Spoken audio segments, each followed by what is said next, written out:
Hello everyone, welcome to learner B. I am Shivani Chauhan. इस video में हम लोग देखेंगे क्लास 7 हिंदी की बुक का चैप्टर 14 खान पान की बदलती तस्वीर।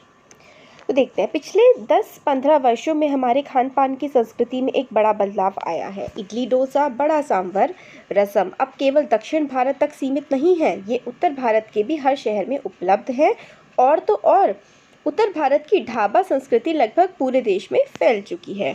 तो हम लोगों को यहाँ पे बताया जा रहा है कि खान पान, जो हमारी फूड हैबिट्स हैं, वो मतलब पिछले जो राइटर कहते हैं कि 10-15 सालों में तो बहुत ही ज़्यादा बदल गई हैं। जैसे हमारे मीन्स ऑफ ट्रांसपोर्ट बहुत ज़्यादा बढ़ गए हैं और एक जगह से दूसरी जगह इंसान लोग जा करके नौकरियाँ करने लगे हैं, तो अपना खाना भी वो साथ में लेकर के जाते हैं। जैसे कि हम लोग कभी कुछ खाने का मन करे तो हम लोग क्या खाते हैं, हम लोग इडली, डोसा या फिर बड़ा सांभर, रसम, ये सब जो है वो ऑर्डर करते हैं जब रेस्टोरेंट्स में जाते हैं। तो ये साउथ इंडिया के खाना है ना, ये सारा खाना साउथ इंडिया का है, बट हमें अब बड़ा पसंद आता है।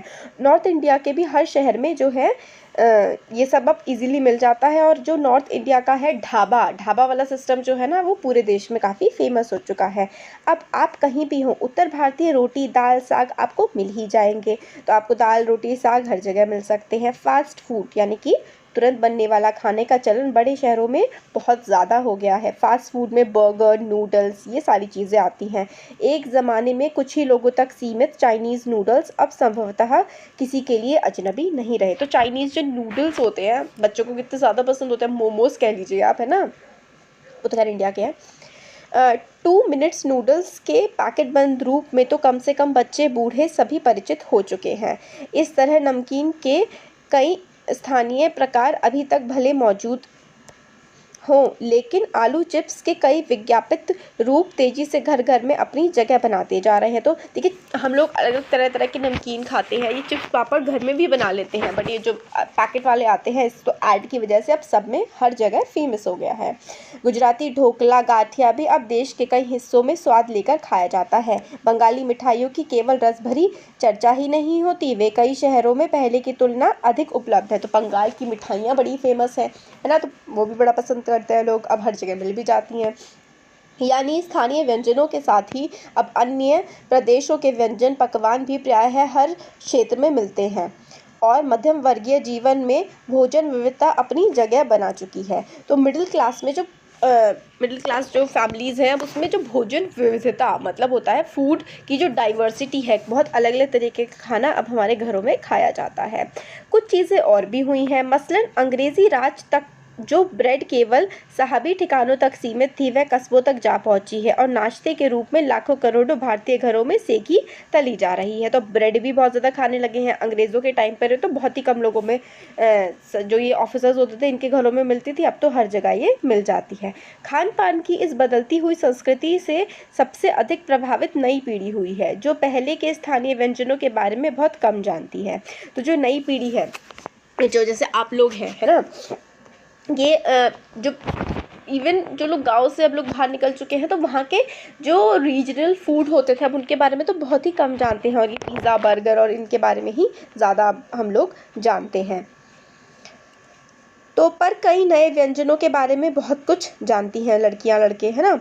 स्थानीय व्यंजन भी तो अब घटकर कुछ ही चीज़ों तक सीमित रह गए हैं। बम्बई की पाव भाजी और दिल्ली के छोले कुलचे की दुनिया पहले की तुलना में बड़ी ज़रूर है, पर अन्य स्थानीय व्यंजनों की दुनिया छोटी हो गई है। तो ऐसा हुआ है ना कि कुछ जो व्यंजन है, कुछ डिशेस जो हैं, वो बहुत ही ज़्यादा पॉपुलर हो गई हैं और हर जगह पहुँच गई हैं, बट कुछ ऐसी डिशेस हैं जो अब ख़त्म सी होती जा रही हैं। जानकार ये भी बताते हैं कि मथुरा के पेड़े और आगरा के पेठे नमकीन में अब वह बात कहाँ रही। तो मतलब, है ना, अब कहते हैं मथुरा का पेड़ा अब इतना कोई टेस्टी थोड़ी ना लगता है, अब तो सभी वो बनाने लगे। पेठा, आगरा का पेठा या नमकीन, अब इतना कोई वहाँ की बात नहीं रही है। यानी जो चीज़ें बची भी हुई हैं, उनकी गुणवत्ता में फ़र्क पड़ा है। गुणवत्ता मतलब उनकी क्वालिटी अब इतनी अच्छी नहीं रही है। फिर मौसम और ऋतुओं के अनुसार फल खाद्यान्नों में जो व्यंजन और पकवान बना करते थे, उन्हें बनाने की फुर्सत भी अब कितने लोगों को रह गई है। तो जो अलग अलग मौसमों के हिसाब से, जैसे गुजिया है, भाई गुजिया होली के टाइम बनती है, बट कितने लोग बनाते, ज़्यादा लोग बाहर से ला के खा लेते हैं। घेवर हो गया, जो कि उसमें तीज के टाइम पर खाया जाता है। तो अलग अलग व्यंजन होते हैं जो अब बनाने का किसी के पास टाइम नहीं रहा है। अब गृहिणियों या कामकाजी महिलाओं के लिए खरबूजे के बीज सुखाना, छीलना और फिर उन्हें व्यंजन तैयार करना सचमुच दुस्साध्य है। मतलब खरबूजे के बीज सुखाओ और फिर उसको छीलो, फिर उससे कुछ बनाओ, तो वही छिले छिलाए बाजार से ले आओ। अब तो ये हो गया है। यानी हम पाते हैं कि एक ओर तो स्थानीय व्यंजनों की कमी आई है और दूसरी ओर वे विदेशी व्यंजन अपनाए जा रहे हैं जिन्हें बनाने पकाने में सुविधा हो। तो इस तरीके के व्यंजन, इस तरीके की चीज़ें बनाई जा रही हैं जिनको बनाने में आसानी हो। जो टफ होता है जिस काम को करना या जो खाना बनाना, अब हम उसे छोड़ते जा रहे हैं। जटिल प्रक्रियाओं वाली चीज़ें तो कभी कभार व्यंजन पुस्तिकाओं के आधार पर तैयार की जाती हैं। तो कई बार जो बहुत ही ज़्यादा टफ होता है उसको हम लोग, खैर ये तो पुराना चैप्टर, आजकल तो सब यूट्यूब पे चलता है ना, यूट्यूब का वीडियो खोलो और सब बना लो।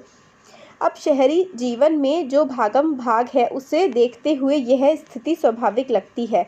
फिर कमर तोड़ महंगाई ने भी लोगों को कई चीज़ों से धीरे धीरे वंचित किया है। तो अब महंगाई बहुत ज़्यादा हो गई है तो हर कोई हर चीज़ अफोर्ड भी नहीं कर पाता। जिन व्यंजनों में बिना मेवों के स्वाद नहीं आता, उन्हें बनाने पकाने के बारे में भला कौन 4 बार नहीं सोचेगा। अब जो ड्राई फ्रूट्स होते हैं वो काफ़ी ज़्यादा महंगे होते हैं। अब इस तरीके के बहुत ज़्यादा मिठाइयाँ जो सिर्फ ड्राई फ्रूट्स से बनती हैं तो काफ़ी ज़्यादा महंगी पड़ जाती हैं, तो सोचना पड़ता है बनाने से पहले। खान पान की जो मिश्रित संस्कृति बनी है इसके अपने सकारात्मक पक्ष भी हैं। मतलब जो मिश्रित संस्कृति बनी है, जो मिली जुली है, ये हमने नेगेटिव देख लिए कि जो लोकल फूड है वो ख़त्म होता जा रहा है, बट इसके कुछ पॉजिटिव्स भी हैं जो ये इतना ज़्यादा घुली मिली संस्कृति बनी है। गृहिणियों और कामकाजी महिलाओं को अब जल्दी तैयार हो जाने वाले विविध व्यंजनों की विधियाँ उपलब्ध हैं। नई पीढ़ी को देश विदेश के व्यंजनों को जानने का सुयोग मिला है। तो ये क्या है, जो गृहिणियाँ हैं, जो होम मेकर्स हैं, मदर्स हैं और जो वर्किंग वुमेन्स हैं, अब वो भी अलग अलग तरीके का खाना बना पाती हैं और जल्दी बना पाती हैं। और हमारी जो नई नई पीढ़ी है उनको अलग अलग खाने को टेस्ट मिला है, तो अलग अलग देश दुनिया का खाना हमें खाने को मिलता है। भले ही किन्हीं कारणों से और किन्हीं खास रूपों में, क्योंकि यह भी एक सच्चाई है कि ये विविध व्यंजन इन्हें निखालिस रूप में उपलब्ध नहीं है। तो देखिए, हम जो बर्गर खाते हैं वो बर्गर बहुत अलग होता है जो कि बर्गर यूएस में खाया जाता है। यूएस के बर्गर में आलू की टिक्की नहीं घुसाते हैं, हम लोग आलू की टिक्की, खीरा और सब कुछ लगा लेते हैं। उनका बर्गर अलग तरह का होता है। जैसे हम नूडल्स खाते हैं, चाइना में ऐसे नूडल्स थोड़ी ना खाते हैं वो लोग। तो मतलब हमने थोड़ा थोड़ा ले लिया है और काफ़ी कुछ चेंज भी कर दिया है। आज़ादी के बाद उद्योग धंधों, नौकरी तबादलों का जो एक नया विस्तार हुआ है, इसके कारण भी खान पान की चीज़ें किसी प्रदेश से किसी दूसरे प्रदेश पहुंची हैं। आज़ादी के बाद इंडस्ट्रीज़ लगी, नौकरियों की वजह से जगह जगह ट्रांसफ़र हुए, तो क्या हुआ है, बहुत ज़्यादा हमारे फूड हैबिट्स में चेंजेस आए हैं। बड़े शहरों में मध्य वर्गीय स्कूलों में जब दोपहर के टिफ़िन के वक्त बच्चे टिफ़िन डब्बे खोलते हैं तो इन्हें विभिन्न प्रदेशों के व्यंजनों की एक खुशबू उठती है। तो जब आजकल स्कूल में बच्चे जो है टिफ़िन खोलते हैं तो सिर्फ पराठा सब्जी नहीं और बाकी अलग अलग जगह से अलग अलग चीज़ें टिफ़िन में देखने को मिलती हैं। हम खान पान से भी एक दूसरे को जानते हैं। इस दृष्टि से देखो तो खान पान की नई संस्कृति में हमें राष्ट्रीय एकता के लिए एक नए बीज भी मिल सकते हैं। तो खान पान की हम लोग की इतनी मिक्स कल्चर हो गया है कि हम लोग को नेशनल यूनिटी भी इसमें फील होती है कि भाई हम लोग वहाँ का खाना खाते हैं, वो भी तो हमारे देश का ही है। बीज भली भांति तभी अंकुरित होंगे जब हम खान पान से जुड़ी हुई दूसरी चीज़ों की ओर भी ध्यान देंगे। तो और चीज़ों में भी हमें ध्यान देना है। मसलन हम उस बोली बानी, भाषा भूषा आदि को भी किसी न किसी रूप में ज़्यादा जानेंगे जो किसी खान पान विशेष से जुड़ी हुई है। तो खान पान के बारे में ही नहीं, हम लोग उसके बारे में, खान पान से हट के अगर हमें और ज़्यादा एकता बढ़ानी है देश में, तो वो हम खाना खा रहे हैं साउथ इंडिया का, ठीक है। फिर अब ये देखना है कि किस तरीके की बोली, कैसी भाषा बोली जाती है, वहाँ कैसे कपड़े पहने जाते हैं, इन सब में भी हमें इंटरेस्ट लेना चाहिए, ये कह रहे हैं राइटर। इसी के साथ ध्यान देने की बात यह है कि स्थानीय व्यंजनों का पुनरुद्धार भी ज़रूरी है, जिन्हें अब एथनिक कहकर पुकारा जाने लगा है। तो अब एथनिक जो स्थानीय व्यंजन है या फिर जो आपकी कल्चरल ड्रेसेस है उनको एथनिक वेयर कहा जाने लगा है। जैसे सूट और साड़ी को क्या कहते हैं, अब एथनिक वेयर की, ये यहाँ का है पर्टिकुलर। तो अब उसको भी हमें और प्रचलन में लाने की ज़रूरत है। ऐसे स्थानीय व्यंजन केवल 5 सितारा होटलों के प्रचारार्थ नहीं छोड़े जाने चाहिए। 5 सितारा होटलों में कभी कभार मिलते रहें पर घर बाज़ारों से गायब हो जाएं। तो मतलब ऐसा भी नहीं होना चाहिए जो लोकल फूड है एथनिक नाम करके सिर्फ और सिर्फ 5 स्टार होटल्स में ही मिले और बिल्कुल लोकल मार्केट से गायब हो जाए। ये तो सही बात नहीं है। ये राइटर कहते हैं ये एक दुर्भाग्य होगा कि हम अपना लोकल फूड पूरी तरीके से ख़त्म ही कर दें। अच्छी तरह बनाई पकाई गई पूड़ियाँ, कचौड़ियाँ, जलेबियाँ भी अब बाज़ारों से गायब हो रही हैं। तो मतलब बहुत ही टेस्टी पूड़ियाँ, कचौड़ियाँ, मतलब ऐसा लगता है जैसे कि बहुत ही कम मार्केट्स में अब मिलती हों। आपको कचौड़ियाँ भले ही हलवाई के ना मिले, बट आपको मोमोज़ और चाउमीन का ठेला ज़रूर मिल जाएगा, है ना। तो ये बात राइटर कहते हैं ठीक नहीं है। मौसमी सब्जियों से भरे हुए समोसे भी अब कहाँ मिलते हैं। उत्तर भारत में उपलब्ध व्यंजनों की भी दुर्गति हो रही है।